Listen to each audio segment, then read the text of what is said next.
Nous allons compléter notre programme en ajoutant des formulaires. Alors pour ça, d'abord, si on clique sur Run, on voit que notre application est en train de fonctionner. Donc on fait un CTRL-C pour l'arrêter si c'est le cas. Oui, voilà. Alors la première des choses, c'est d'abord d'ajouter la prise en charge de TimeLeaf. Alors TimeLeaf, c'est une technologie qui va permettre de générer des templates pour créer, modifier, supprimer et afficher les informations de l'application dans des formulaires. Nous allons utiliser TimeLeaf pour les vues HTML. Alors pour utiliser TimeLeaf, dans un projet Spring Boot, on doit ajouter une dépendance à TimeLeaf dans le fichier pom.xml. Donc cette dépendance, elle est un petit peu plus bas ici. Voilà, donc on a dependencies ici, jusqu'à slash dependencies. Cette dépendance, c'est ça qui va permettre à notre application d'utiliser le générateur de template TimeLeaf. Donc on revient ici, on va agrandir notre application et on va dans pom.xml. On minimise ici, on va dans Dependencies et voilà, juste après Dependencies avec un S, on colle et on a bien rajouté ici les dépendances pour TimeLeaf. Une fois qu'on a fait ça, on sauvegarde et on peut, puisque, alors, s'assurer de, alors, on revient, on voit qu'on a du rouge ici, c'est bon. Alors, a build file was modified, do you want to synchronize, c'est ce qu'on nous demande. Alors, ce qu'on va faire, nous, on va tout simplement venir ici dans Maven et on clique sur Run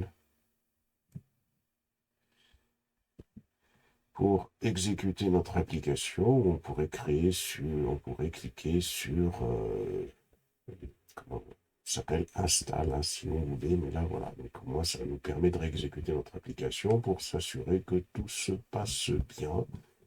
On fait un CTRL-C. Voilà, ça permet de s'assurer que il n'y a pas d'erreur malgré le fait qu'il fasse montrer du rouge ici. Donc ça, des fois, ça veut pas dire grand-chose. Alors, une fois qu'on a ça, donc on va fermer tout ça. Là, on va revenir sur notre code, on ferme Maven. Voilà, alors là, le pom.xml qui est en rouge, non, c'est bon. Ok. Donc, une fois qu'on a fait ça, on va lorsqu'on ajoute la dépendance Spring Boot Starter TimeLeaf, Spring Boot gérera automatiquement la configuration nécessaire pour intégrer TimeLeaf dans l'application. Après avoir ajouté cette dépendance, il ne faut pas oublier de recompiler le projet pour que les modifications soient prises en compte. Ensuite, on devrait être en mesure d'utiliser TimeLeaf dans les vues HTML et c'est ce qu'on va faire maintenant. On va créer un fichier HTML avec TimeLeaf. Donc on va créer un fichier HTML qu'on va appeler personlist.html. On le récupère, CTRL-C. On va le créer dans le dossier src main ressource template. C'est là-dedans qu'on crée les codes avec TimeLeaf. On vient ici sur template, bouton droit, new file, colle, personlist.html. Et on va récupérer le code que l'on va aller un petit peu expliquer. On sauvegarde et on colle. Voilà, on sauvegarde. Alors, qu'est-ce que fait ce code TimeLeaf? Ce code TimeLeaf, donc ici, hein, quand on crée un code TimeLeaf, donc on a en tête la doctype HTML, on doit lui passer ce namespace, hein, xmlns.th, on lui donne l'URL vers TimeLeaf, hein, pour que ce soit un fichier dans lequel on puisse utiliser des tags liés à TimeLeaf. C'est-à-dire qu'il n'y aura pas que de l'HTML. Donc là, on a la section head. Rien de spécial, c'est de l'HTML. Et puis, on va créer un tableau. Ce tableau va permettre d'afficher la liste des personnes qui proviendront de la base de données. Alors, on n'a pas. Donc, body, un en-tête, liste des personnes. Là, on va créer un tableau. Hein. Table, border, l'en-tête du tableau. Donc, ID, first name, last name, action pour modifier, supprimer, par exemple. Hein. Donc, on va avoir un tableau qui va s'afficher comme cela. Tbody, et là, on va avoir ici une boucle. Alors, tr, on va avoir pour chaque, en fin de compte, hein, pour chaque personne dans la variable personne. Alors, cette variable personne, c'est une variable qui va contenir la liste des personnes. On va aller juste après créer un contrôleur qui va permettre de la récupérer. Et cette variable personne sera stockée dans ce qu'on appelle un modèle.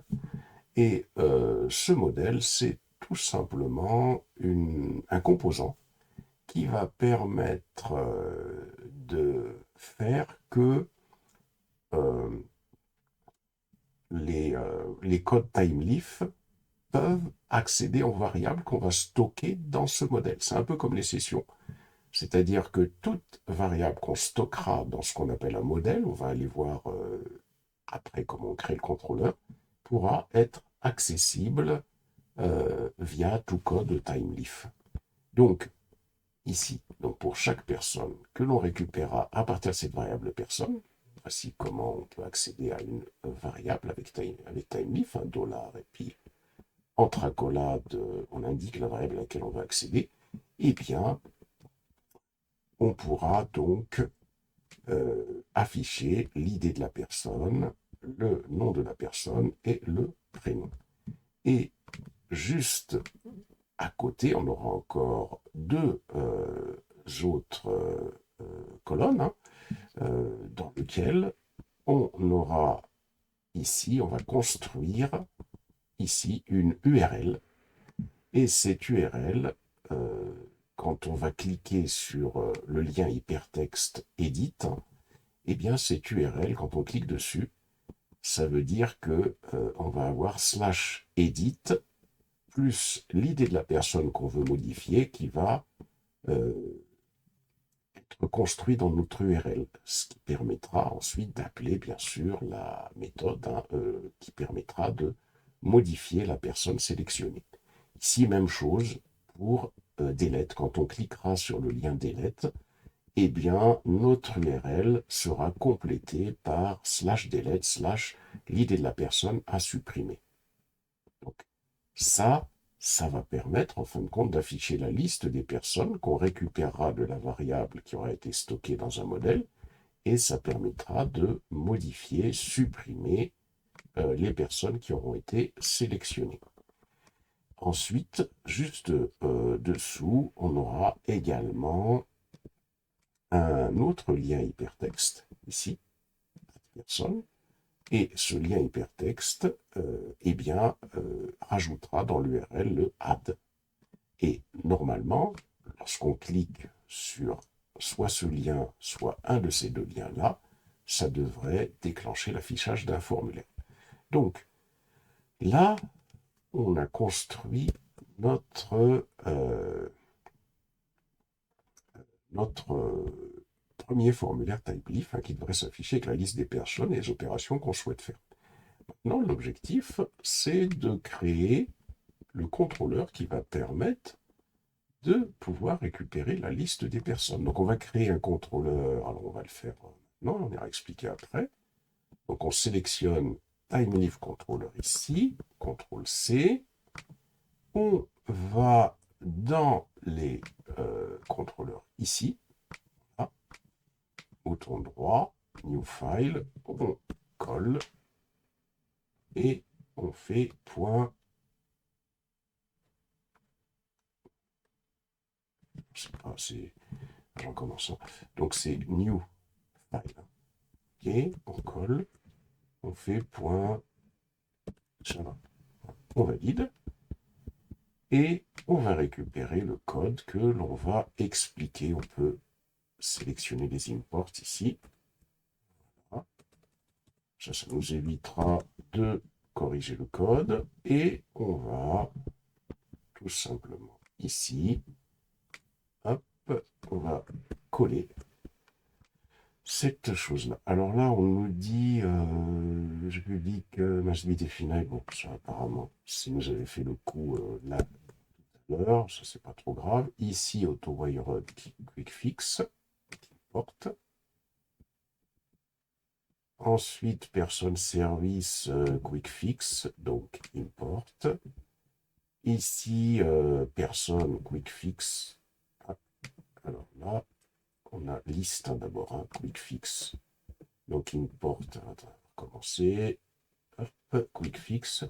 Il faut importer le deuxième. Voilà. Donc il faut bouger avec le. Quand on n'arrive pas, alors, il faut bouger avec la touche de direction. On va sur import list java.util. Hop. Personne. On fait un quick fix.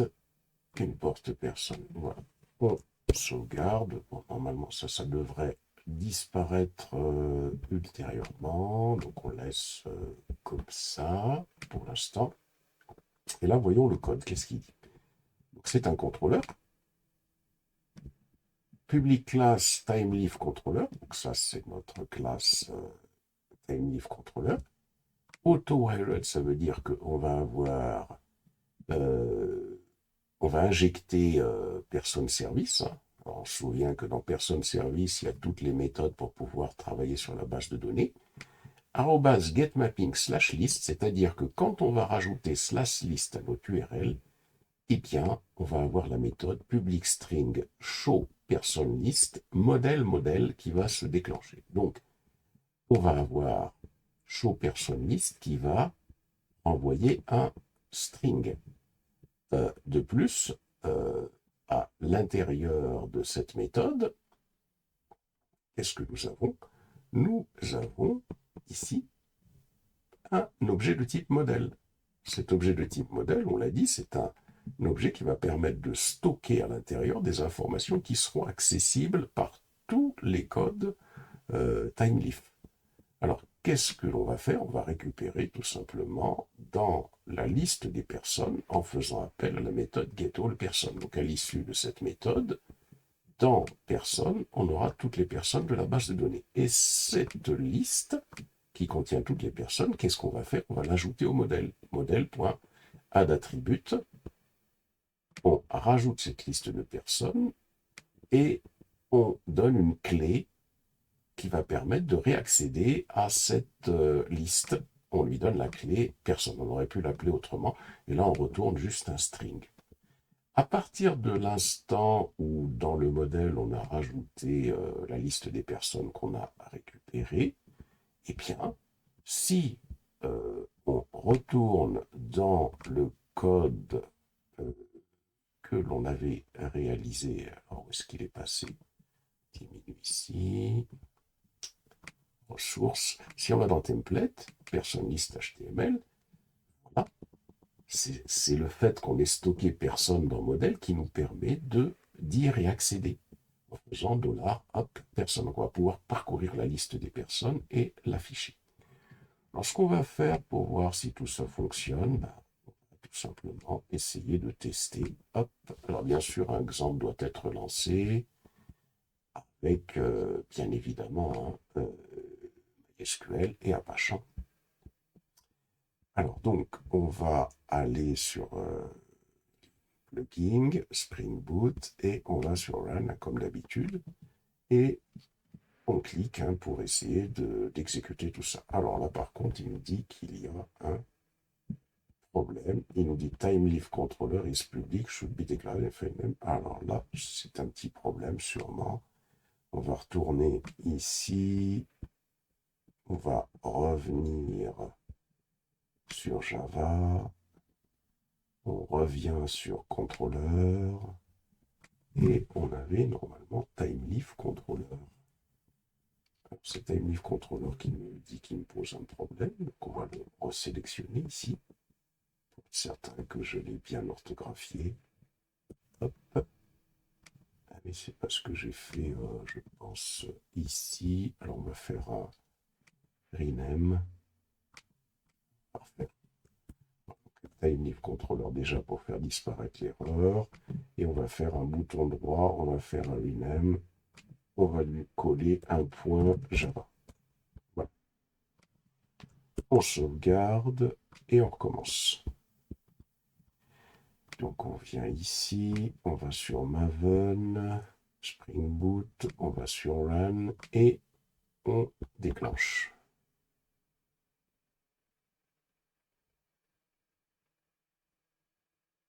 Ok. Donc là, l'application est lancée. Si on retourne dans le TimeLeaf controller, on nous dit que c'est /list qu'il faut rajouter à la fin pour déclencher cette chose-là. Bon, on va y aller, on sauvegarde. Return person list.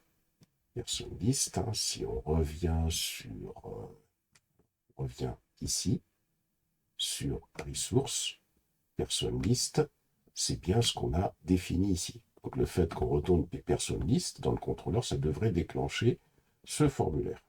On y va. Colle ici. Ah. http:// localhost 8080, on va faire un slash, et donc on avait dit que c'était /list, hein, /list. Et voilà, nous avons le tableau qui a été réalisé. Alors, on pourrait bien sûr mettre du bootstrap, etc. Ça, c'est pas l'objet actuellement, mais rien ne vous empêche de le faire. Et là, on a ces choses-là. Le edit, le delete et le add person, hein, qui sont rajoutés, mais les codes n'ont pas encore été faits. On va les faire dans quelques instants. Pour compléter notre code, on va créer des vues pour ajouter, modifier des personnes. Donc on va créer un fichier qui va s'appeler addEditPerson.html. On va récupérer dans le dossier template. Comme tout à l'heure, on vient ici, dans le dossier template, on fait un bouton droit, on fait un new file, on colle. Voilà. Une fois qu'on a créé cette chose-là, on va tout simplement aller ici, récupérer ce formulaire. On fait un CTRL-C et on va tout simplement coller le code à l'intérieur ici. On sauvegarde. Alors, ici, qu'est-ce que nous avons? Donc, HTML. Ici, on a cette déclaration. C'est ça qui va nous permettre d'utiliser les tags TimeLeaf, hein, parce qu'il n'y a pas que des tags HTML dans ce fichier.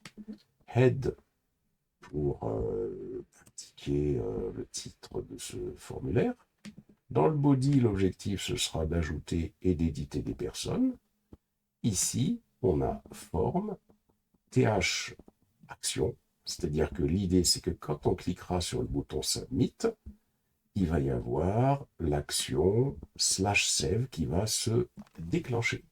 Cette action /save, donc il va y avoir un formulaire dans lequel on va définir ce que ça signifie. Ensuite, ici, on a l'objet qui va être affiché dans le formulaire sous la forme de $person. Donc, ça veut dire que on accède à une variable qui est définie dans un modèle. C'est ce qu'on a vu tout à l'heure. Quand on a une variable qui est définie dans un modèle, donc on va pouvoir y accéder. Ensuite, la méthode POST, pour dire que c'est une méthode, comme on l'a vu tout à l'heure, le POST, c'est ce qui permet de pouvoir, stocker, entraîner donc la création ou la modification d'un individu, et puis de faire en sorte que les données transmises ne soient pas visibles dans le formulaire. Ici, d'abord, on a un premier champ caché. Ce champ caché, c'est le champ ID. Alors pourquoi le champ est caché? C'est parce qu'on n'a pas besoin d'afficher l'ID, puisque l'ID, on doit surtout pas le toucher, surtout pas le modifier. Ensuite, on a ici un premier champ qui va s'appeler first name, donc nom. Dessous, on a une zone pour pouvoir saisir le nom, éventuellement, ou l'afficher quand il s'agit d'une modification. Ensuite, on fait la même chose pour le prénom. Donc il y a un label ici pour pouvoir afficher le champ ou pouvoir afficher le prénom quand il s'agit d'une modification. Et ici, on a le bouton Submit. Juste en dessous, on a un lien qui va permettre de revenir à la liste. Si on se souvient, le slash list, c'est ce qu'on a fait ici. Le slash list, ça permet de réafficher la liste. Donc ça veut dire que là, il nous construit cette URL. Le fait de faire ça, ça veut dire qu'il construit l'URL. Là, par exemple, il construit l'URL dans lequel il y aura un slash save à la fin. Là, le slash list, le fait qu'on fasse un slash list, ça va faire appel au contrôleur qu'on a défini tout à l'heure, ici. On a défini un contrôleur dans TimeLeafController, ici. Ça fait donc appel via le slash list à cette méthode qui est là. Donc on va voir comment on va compléter le contrôleur qui est ici pour pouvoir avoir le slash save. Alors, on revient sur notre code et là, on va mettre à jour le contrôleur pour les vues TimeLeaf. Donc on va mettre à jour le contrôleur pour gérer l'ajout et la modification de personnes. Pour ça, les méthodes, elles sont ici. Donc on va commencer à sélectionner à partir de getMapping/add, à partir du edit, à partir du save et à partir du delete. On va jusqu'à là. Donc, on sélectionne les méthodes à partir du getMapping jusqu'à avant la dernière accolade. On fait un CTRL-C et on vient ici. On va venir sur le TimeLeafController juste avant la dernière accolade.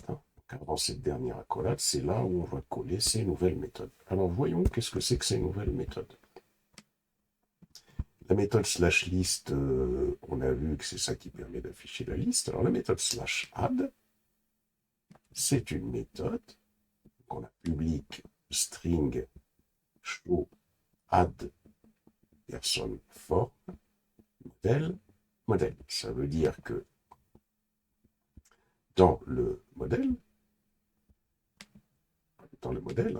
on va tout simplement stocker la personne à rajouter. Et ce qu'on fait ici, donc on fait un modèle.add attribute. On écrit donc la clé qui va permettre d'accéder à la personne, et on instancie un objet de type personne, c'est-à-dire qu'on va instancier une personne. Et là, on retourne un add edit personne.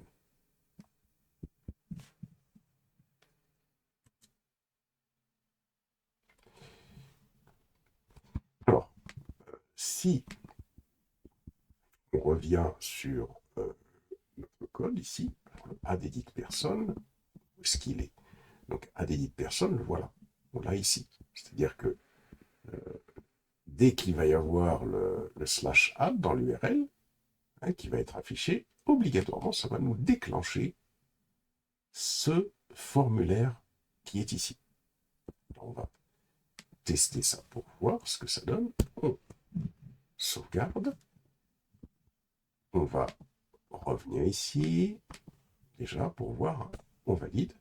Donc on a dit que quand on clique sur Add personne, ça devrait nous déclencher un formulaire. Donc ça, c'est pas le cas. Là, ça fonctionne pas, tout simplement parce que je n'ai pas relancé le programme. Donc on revient ici, on minimise, on revient à ce niveau-là sur Maven. Il faut bien évidemment relancer le programme. Donc là, on va faire un CTRL-C déjà. Oui, pour terminer le code, il faut recompiler le programme. On recommence. Sinon, les nouvelles modifications ne vont pas être prises en charge. Donc on va tester déjà le add. Je minimise. Je lance. Je rafraîchis pour avoir la liste des personnes. Cliquons sur le add. Ah, le add nous donne un formulaire. Donc, le formulaire que nous donne le add, c'est bien le formulaire qui a été défini ici. On a un champ caché qu'on ne voit pas. On a le first name et on a le last name qui est ici. Donc, si on revient ici, on a le add à la fin, c'est slash add. Le fait que l'on ait déclenché, alors, il y a ici, hein, le fait qu'on ait déclenché le slash add, si je reviens, je vais revenir sur le code, le fait que l'on ait déclenché le slash add, alors ça se passe ici dans personne list. Voilà. Dans personne list, quand on clique sur add personne, slash add va être rajouté à l'URL. C'est ce qu'on voit ici. Slash add est rajouté à l'URL, le fait d'avoir cliqué. Et le fait qu'on ait cliqué, normalement, ça nous affiche ce formulaire-là. Alors, on va revenir à ce niveau-là. On va aller sur Java. On va aller sur Controller. Et on va aller sur TimeLive Controller. Donc ici, c'est ce qu'on voit à ce niveau-là. Hein, c'est-à-dire que ici, on a bien basket mapping slash add. Et on a un public string show add person form. Dans le modèle, qu'est-ce que l'on a fait? On a ajouté un attribut qui s'appelle personne et on a instancié une personne qui pour l'instant est vide, cette personne-là. Et là, donc, on retourne le add-edit personne, c'est ce qui se passe, c'est-à-dire que le formulaire add-edit personne est retourné. On va pouvoir donc saisir des données. C'est ce qu'on va faire ici. Par exemple, ici, on va saisir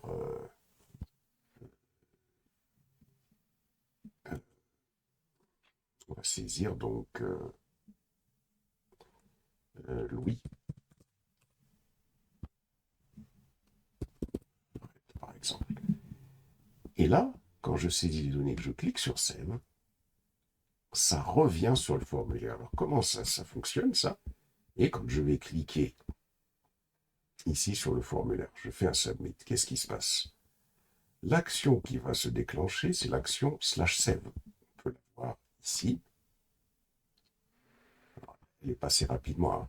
Mais là, ce qui s'est passé, c'est qu'à un certain moment, avant qu'il y ait le list, on va voir pourquoi c'est revenu sur le list, il y a le /save qui s'est déclenché. Le /save qui s'est déclenché, on va voir ce qui fait le /save. Et dans le modèle, l'objet personne qui avait été instancié tout à l'heure, qui est vide, cet objet personne que l'on a vu tout à l'heure, si je reviens ici sur personne live controller, quand on avait le /add, dans modèle, on a stocké un objet personne qui est vide. Eh bien, cet objet personne qui est vide, il est ici. Et cet objet personne, il va se voir stocker, quand on clique sur Submit, les informations du formulaire. C'est-à-dire que dans personne, on a renseigné l'ID, le first name, le last name. Donc un nouvel ID en ce qui nous concerne ici. La méthode c'est post et c'est le /save qui va être appelé. Allons dans TimeLive Control pour voir le /save. Le /save, où est-ce qu'il est? Si je descends, il est là, le /save. Voilà. /save, il est ici. Et qu'est-ce qui fait ce /save? Save personne. modèle attribut, qu'on va récupérer la personne qui a été alimentée dans le formulaire et on va appeler personne service pour rajouter cette personne. Et on fait une redirection vers /list. C'est pour ça que, vous voyez, c'est tout de suite la liste qui va être affichée. Allons voir le edit, qui est ici, c'est le même principe. Quand on revient ici, quand je clique sur, par exemple, une personne, celle-là, je clique sur Edit, qu'est-ce qui se passe? Je fais appel au formulaire qui va afficher les informations de la personne que je veux modifier.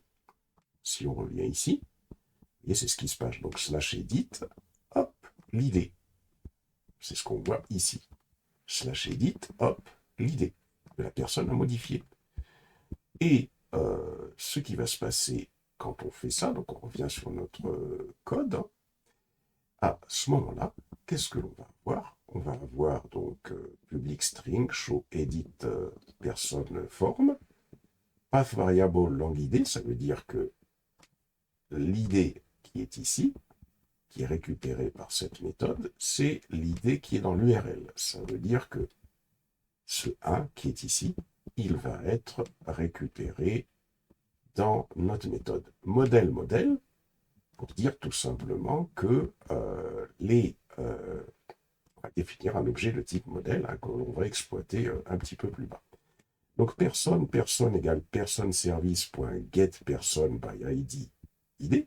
Donc on va rechercher dans la base de données la personne qui a pour ID l'idée qui est affichée ici. Pourquoi on fait ça? Pourquoi on fait cette recherche? C'est pour pouvoir l'afficher ici. Comment se passe cet affichage? Cet affichage se passe de la manière suivante. D'abord, la personne va être retrouvée dans la base de données. Et qu'est-ce qu'on va faire? Cette personne, on va le stocker dans le modèle. On fait modèle.addAttribute, on stocke une clé personne et on stocke la personne que l'on a retrouvée qui est au-dessus. Donc ça veut dire que dans le modèle, on a la personne que l'on a retrouvée, que l'on a stockée et qui peut être retrouvée via cette clé personne. Et on fait un return add edit person. Ça veut dire que ça nous affiche le formulaire suivant. Et comme ici, l'objet $personne n'est pas vide, il va renseigner avec son ID, avec son first name, avec le last name qui est ici, et bien il va renseigner le formulaire. C'est ce qui se passe ici. C'est différent de ce qu'on avait avec add. Et puis là, on peut modifier. Par exemple, on va faire 100. On va faire 100. Et on clique sur Save. Quand on clique sur Save, voilà, c'est modifié et ça revient au formulaire. Pourquoi? Si on revient ici, quand on va valider, on va sauvegarder, hop, les modifications vont être stockées dans cette variable qui est accessible de partout puisqu'elle est dans un modèle post, donc c'est la méthode post, et on va ajouter le /save à l'URL. Donc c'est la méthode du contrôleur avec le /save qui est appelée. Allons voir cette méthode avec le /save. Qu'est-ce qu'elle fait, cette méthode-là? Eh bien, cette méthode-là, si je descends, elle est ici. La méthode /save, qu'est-ce qu'elle fait? Elle va faire appel à la méthode addPerson. Mais la méthode addPerson, c'est une méthode qui soit ajoute une nouvelle personne, soit quand elle constate que la personne existe déjà, elle va tout simplement la modifier et on fait une redirection vers la liste. Donc, on voit que la méthode edit fonctionne. Il ne nous reste plus que la méthode delete. Par exemple, je veux supprimer la première personne. Quand je clique sur delete, directement, ça me le détruit. Voilà. Alors, pourquoi ça marche comme ça? Il suffit de venir ici. On voit que quand on fait un /delete /id, ce qui se passe, c'est que la méthode qui va être... alors, on revient ici sur personne liste.